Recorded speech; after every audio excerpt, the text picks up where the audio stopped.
My name is Professor Ogola. I'm the leader of Operation Linda Ugatuzi.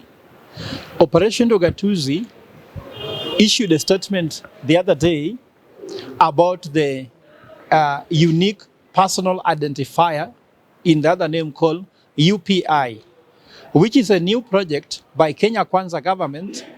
And we said that this project is exactly the same as the Huduma number.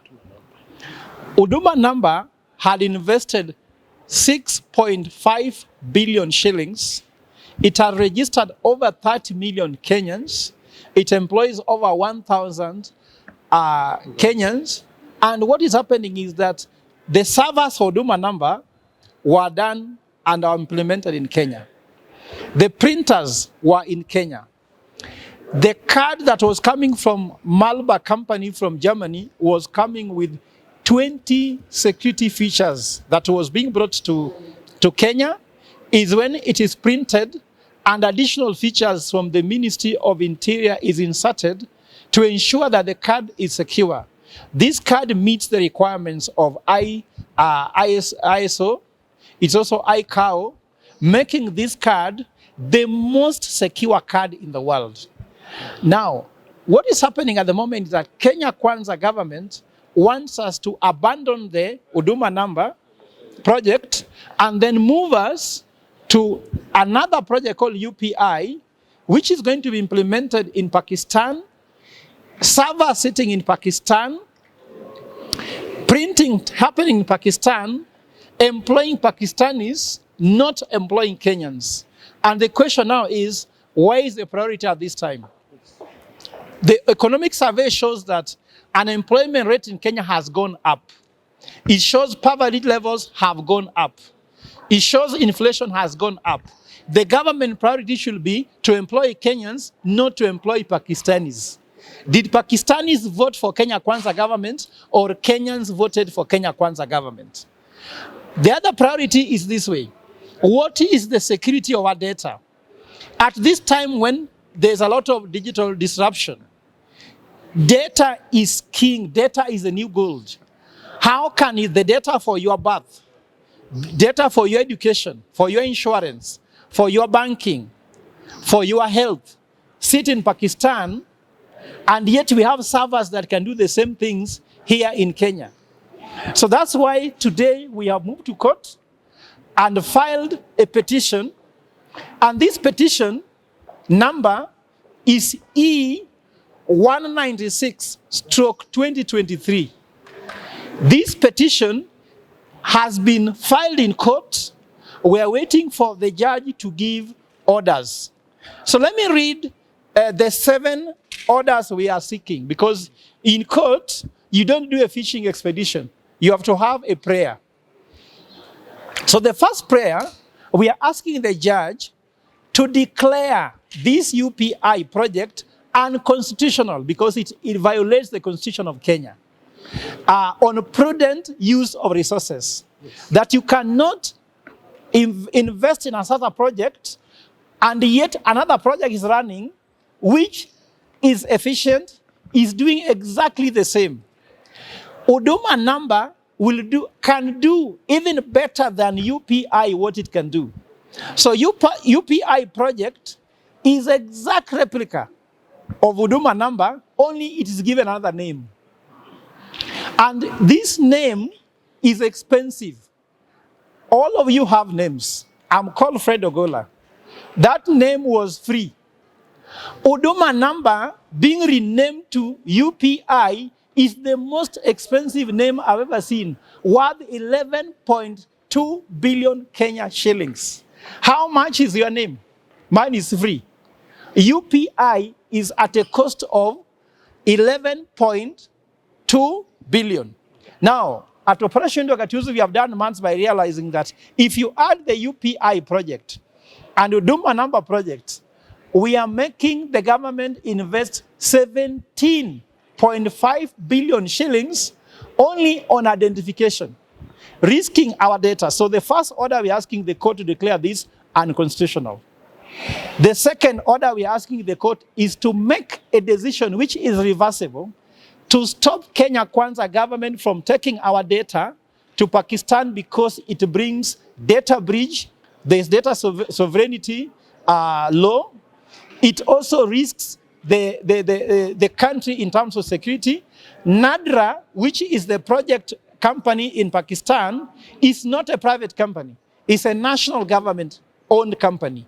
If another nation owns another nation's data, is Kenya going to remain sovereign after another sovereign nation is holding our data? Yes. So we want the court to stop that. Another thing we want the court to stop is the court should stop the Minister of Interior and ICT from making our staff unemployed. The court should declare that all the Huduma number staff that are working in the country cannot lose their jobs just because of the government making decisions, which is selfish and making people lose their jobs. Another order we are seeking here is that the unique personal identifier is declared null and void. Also, we want them to order that you abandon this project altogether, but also want the court to issue any other order that the judge feels in their own wisdom that can stall this haste, this theft, which is being stolen from us in daylight. And I can say, it has become much easier to steal using a pen, a book, and the Bible than to steal using a gun. When you see a gangster with a gun, that person can steal less money. Yes. But someone in a suit, a pen, a Bible, can steal faster and much more money from you. So they are legalizing theft, and that's why this bill, we call it theft bill. It's not a finance bill. It's a theft bill to legalize theft. And that theft, the 17.5 billion we are talking about, is in the current budget being debated now in Parliament.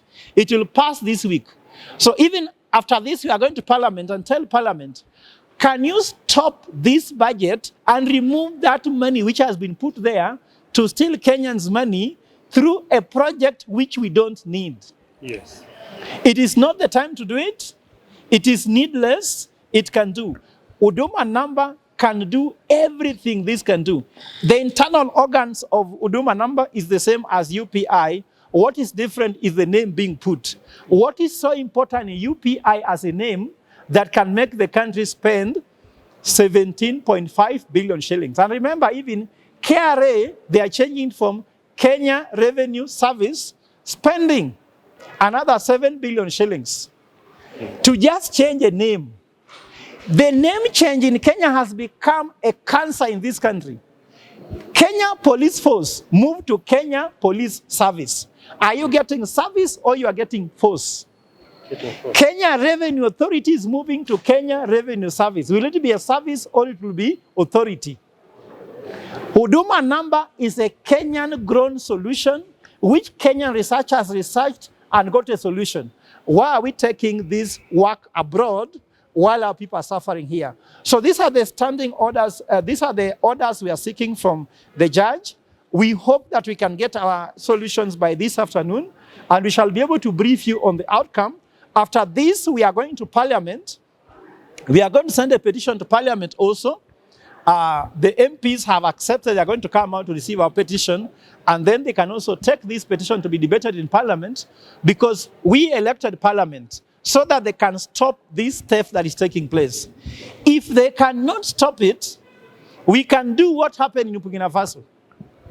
In Burkina Faso, members of the public got annoyed with the Parliament for passing things which are illegal. So the most illegal institution is Parliament by legalizing illegal things. So we can send that, we can put that Parliament into fire. If it is what is causing us trouble, we will put Parliament to fire, so that even the MPs can run away, because that's how theft is being legalized in this country. With a pen, if you go there, all of them are on a suit. They have pens. They have Bible there. They swear in when they want to give those testimonies, and then your money goes. So Kenyans, your biggest currency is what? your biggest currency is your vote. Yes. And vote out those MPs who will accept that you lose 11.2 billion shillings in a needless, unwanted, uncalled for project which already exists in the country.